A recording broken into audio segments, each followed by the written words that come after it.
Le 15 juin 2022, la mairie de Rochefort a validé dans son conseil municipal le fait de confier cette chapelle en location avec un bail amphithéotique de 99 ans à la paroisse orthodoxe Sainte-Eutrope et Saint-Georges.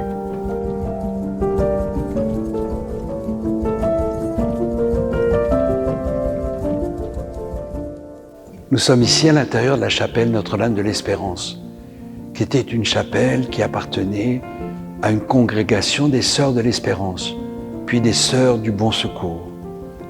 Cette chapelle a été construite en 1860 et elle a été désaffectée, les sœurs se sont retirées, puis elle a été désacralisée dans les années 1960. Donc ça fait 60 années que cette chapelle n'a plus servi. Elle a servi à différentes choses. On l'appelait la chapelle des artisans, après elle a servi enfin à beaucoup de choses.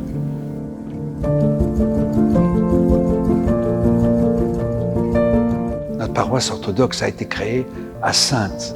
La paroisse Sainte-Eutrope et Saint-Georges, en 2010, a été fondée après tout un travail missionnaire de l'évêque Marc, qui venait ici régulièrement.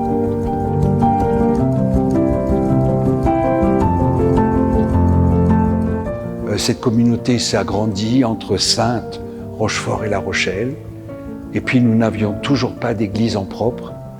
Et après tout un travail auprès de la ville de Rochefort, cette chapelle, qui est propriété de la ville de Rochefort, va nous être confiée dans le cadre d'un bail amphithéotique de longue durée, 99 ans, puisqu'il est question de faire un certain nombre de travaux pour la remettre vraiment en état et que cette église puisse vraiment servir comme l'église orthodoxe des orthodoxes ici, dans le pays, Rochefort-La Rochelle.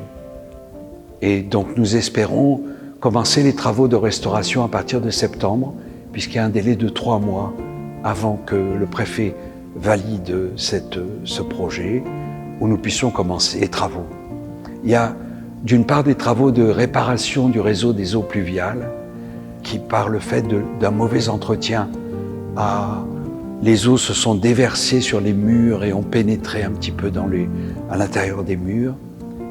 On a différents travaux, puis d'installer l'éclairage, le chauffage, et puis un autel, les icônes, l'iconostase, enfin, beaucoup de choses.